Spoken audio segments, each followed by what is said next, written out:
Mesdames et messieurs, le chef de l'État français, Emmanuel Macron, vient de faire une grosse provocation aux hautes autorités iraniennes.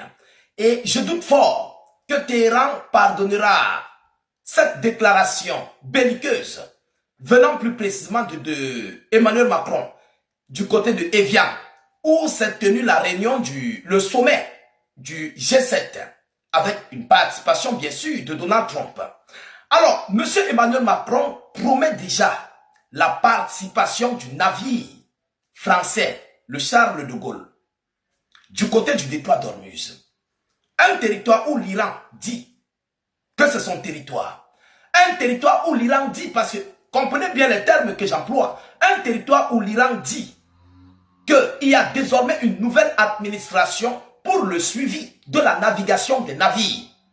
Un territoire où l'Iran dit que tous les navires qui vont fonctionner, qui vont circuler là, vont payer les droits de navigation. Un territoire où l'Iran interdit les navires militaires étrangers. C'est en ce moment que Emmanuel Macron déclare quoi? Le porte-avions français peut être déployé dans les 2 ou 3 jours après confirmation de l'accord, affirme Emmanuel Macron. Déjà, bien sûr, c'est normal, mais Macron fait ce qu'on appelle une pierre deux coups. Il veut faire les yeux doux à Donald Trump. Il veut faire les yeux doux aux États-Unis d'Amérique. Pour être, voilà, il veut se serrer à l'Amérique. Vous comprenez? Mais de l'autre côté, Emmanuel Macron veut envoyer son navire proprement dans le détroit d'Ormuz pour imposer aussi sa part d'hégémonie de force. Mais je me pose la question, qu'est-ce que le Charles de Gaulle peut bien fabriquer dans le détroit d'Ormuz lorsque les balaises, c'est-à-dire les gigantesques navires américains, tels que le navire Ford, le navire, ils ont cité quoi, n'ont pas pu faire face au détroit. Est-ce que l'Iran n'a pas de navire pour assurer la libre circulation des navires? Est-ce que l'Iran n'a pas une armée marine pour assurer la libre circulation? Emmanuel Macron veut se mêler de tout et de rien. C'est une provocation, hein? C'est une très grosse provocation. Et par rapport à cette déclaration de M. Emmanuel Macron, il y a beaucoup de choses tapées dans l'ombre dans cette affaire-là. Vous comprenez donc que l'Amérique et ses alliés de l'Europe, à peine l'accord annoncé, ils ont programmé le sommet du G7 pour se réunir. C'est pourquoi je vous dis toujours, il y a quelque chose qui se cache derrière cette affaire-là. Quelque chose de sérieux se cache derrière. Est-ce que vous comprenez? Écoutez voir ce que Emmanuel Macron a dit, parce que moi, je considère ça comme une provocation à l'encontre de l'Iran. C'est une provocation. Causez avec les Iraniens. Demandez aux Iraniens s'ils ont besoin de vous. C'est leur territoire. C'est leur terre. Demandez-leur s'ils ont besoin de vous. Là, on va voir comment. Ils vont voir comment vous allez vous entendre pour sécuriser le détroit d'Ormuz. Mais ne dites pas, n'imposez pas. Parce que les Iraniens, c'est un État.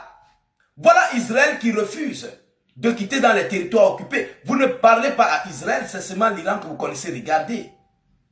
Pour venir mettre la pression sur l'Iran. Parce que le but, c'est quoi? Le but réel, c'est quoi? C'est d'entrer dans le Golfe Persique. C'est le souhait des États-Unis d'Amérique et de tous ses alliés. Ils attendent le moment opportun de taper fort sur l'île de Karga et sur les côtes iraniennes. Ne vous détrompez pas, les Iraniens ne dorment pas. Si moi, je le pense, combien de fois les Iraniens, peut-être même l'Iran a déjà préparé des multiples scénarios par rapport à ça. Vous comprenez? Il y a des vérités qu'on doit se dire. Partagez la vidéoconférence, mettez-la partout à travers le monde. Alors, le porte-avions français Charles de Gaulle peut être déployé dans les 2 ou 3 jours dans le détroit d'Ormuz après confirmation de l'accord conclu entre Washington et Téhéran, a affirmé le président Emmanuel Macron lors d'une interview en marge du sommet du G7.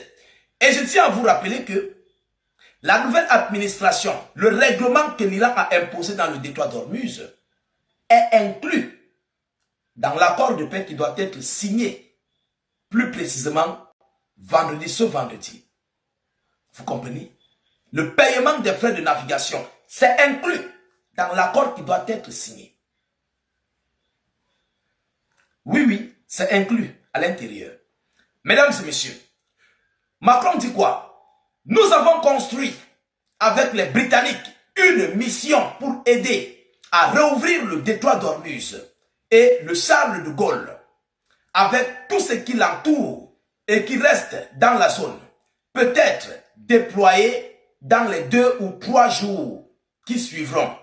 La confirmation de l'accord, a-t-il ajouté sur la chaîne TF1, selon Emmanuel Macron. Ils ont préparé une mission pour aller rouvrir le détroit. On dirait que, mais les Iraniens vous disent, nous acceptons ouvrir le détroit. Libre. Vous comprenez? L'Amérique a accepté d'ouvrir le détroit. Donc, ce qui veut dire de lever leur blocus. Mais Emmanuel Macron utilise quel langage? On dirait que le détroit d'Ormuz, c'est-à-dire on a interdit que ça serait ouvert. Hein? Il utilise quel langage? Nous avons construit avec les Britanniques une mission pour aider à rouvrir le détroit. Un détroit que l'Amérique et l'Iran ont convenu d'ouvrir. Mais Emmanuel Macron apporte quel langage? C'est une provocation. C'est une forte provocation. Laissez-moi vous dire la vérité. Nous ne sommes plus à l'étape de la force pour ouvrir le détroit d'Ormuz. Parce que la partie américaine et iranienne se sont convenus par rapport à ça. Est-ce que vous comprenez? Mais Emmanuel Macron veut utiliser un langage comme si ils sont en train d'aller en guerre. Ça ne va pas. Pour quelque chose qui est déjà ouvert. Quelque chose qui est déjà, on peut dire, partiellement ouvert parce qu'ils vont l'ouvrir complètement et totalement lorsqu'il y aura la signature. C'est où ils vont lever leur blocus, ouvrir le détroit. Est-ce que vous comprenez? Mais Macron utilise un langage de force. Parce que ça, c'est l'emploi d'un langage de force contre l'Iran. Pour quelque chose qui est déjà ouvert. Tu veux t'afficher en héros. Pendant que ça chauffait, tu ne pouvais pas aller. Tu ne peux pas porter ton navire pour aller forcer sans la permission américaine ou iranienne. Tu es resté en arrière, en retrait. C'est aujourd'hui que tu te portes garant pour aller rouvrir le détroit d'Ormuz. C'est de la lâcheté, de la faiblesse. C'est ce qu'on appelle vous l'appelez comment là? Les pompiers. Les pompiers après quoi? Je vois souvent les abonnés faire un commentaire là. Ou c'est les pompiers après, ou c'est après l'incendie, ou c'est après quoi? Voilà. Mettez-moi ce terme-là en commentaire. Je veux bien lire ça, s'il vous plaît. Voilà. Alors, c'est le cas de M. Emmanuel Macron. C'est après la guerre qu'il veut apporter son avis pour aller ouvrir le détroit. Quelque chose qui a déjà été convenu par l'Iran et Washington. C'est une provocation. C'est une provocation. Mesdames, Mesdemoiselles et Messieurs, par rapport à ça, nous attendons ce que l'Iran dira. Et les Iraniens ont déjà parlé. Qu'eux-mêmes vont assurer. Et il y a une administration pour ça. Donc, ce qui revient à dire que ça balaie totalement toute intervention étrangère, maritime, dans la zone. Plus précisément, toute intervention militaire étrangère. Il faut que je précise. Toute intervention militaire étrangère est d'office balayée par cette déclaration iranienne. Parce que lorsque les Iraniens disent que ils vont se rassurer de la libre navigation, mais tous les navires là vont payer les frais de navigation, vont payer les frais de leur sécurité, de la coordination des travaux et tout ce qui s'ensuit. Vous comprenez? Ça veut dire déjà que l'Iran ne compte pas recevoir un pays étranger militarisé dans la région. Plus précisément, dans le détroit d'Ormuz. C'est ce que cela veut dire. C'est ce que cela signifie. Sauf si peut-être je me trompe. Vous comprenez un peu? Alors, voilà ici l'information que j'avais à vous lire, mesdames et messieurs. Partagez-la dans tous les groupes possibles. Voilà, mettez-la partout à travers le monde et surtout, je vous reviens tout à l'heure pour une prochaine série d'informations. Soyez encore salués une fois de plus. Ciao, ciao.